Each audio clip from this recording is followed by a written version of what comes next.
নাগরিক হিসেবে সাংবিধানিক অধিকার ও ন্যায় বিচার থেকে বঞ্চিত হয়েছেন বলে দাবি করেছেন সাবেক প্রধানমন্ত্রী শেখ হাসিনা। শেখ হাসিনা বলেন, বিগত 2 বছরে তার বিরুদ্ধে প্রায় 6 শতাধিক মামলা দেয়া হয়েছে, যার মধ্যে 5 শতাধিকই হত্যা মামলা। তিনি বলেন, যাদের হত্যা করে তিনি মৃত্যুদণ্ড পেয়েছেন তাদের অনেকেই জীবিত ফেরত এসেছেন। প্রত্যেক ব্যক্তিকে আইনের আশ্রয় লাভের অধিকার প্রদান করবে রাষ্ট্র। আইনের আশ্রয় লাভের কি আমি নিজেই তো পারিনি। আমার বিরুদ্ধে একটা পর একটা মিথ্যা মামলা দিয়ে যাচ্ছে। হত্যাকাণ্ড প্রায় 600-এর উপরে মামলা, তার মধ্যে 500 হয়নি হত্যা মামলা। প্রতিদিন আবার নতুন নতুন হত্যা মামলা। কত হত্যা করেছি একটা প্রমাণ দিক। হ্যাঁ, একটা ব্যাপার আছে, এটা বোধহয় আপনারা দেখেছেন। আমি যাদেরকে হত্যা করেছি অনেকে কিন্তু আবার জীবিত হয়ে ফিরে এসেছে। আমি কিন্তু শাস্তি পেয়ে গেছি, আমার মৃত্যুদণ্ড দেওয়া হয়ে গেছে, কিন্তু আমি যাদের হত্যা করেছি তারা জীবিত হয়ে ফিরে আসছে।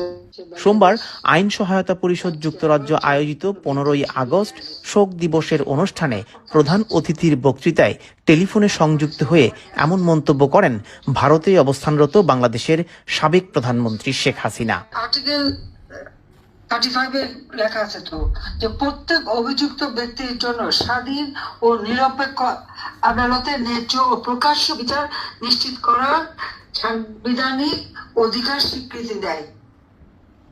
আজকে আমাদের বিচার হচ্ছে কোথায়?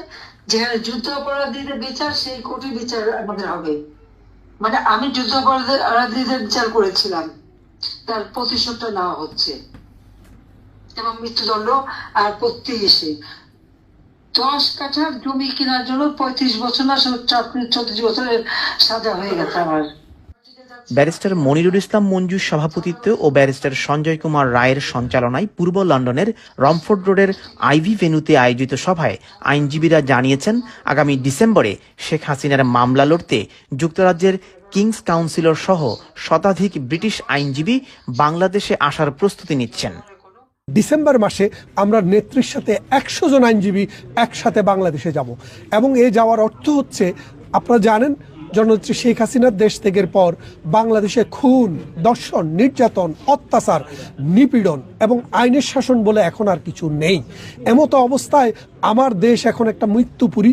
আমার অর্থনীতি ধ্বংস হয়ে গেছে, বিদ্যুৎ নেই, গ্যাস নেই, মানুষের চাকরি নেই, পেটে ভাত নেই। এমতো অবস্থায় এই হাহাকার থেকে দেশকে রক্ষা করতে হলে জননেত্রী শেখ হাসিনাকে দরকার। আমরা যে কোনো পরিস্থিতি মোকাবেলার জন্য প্রস্তুত।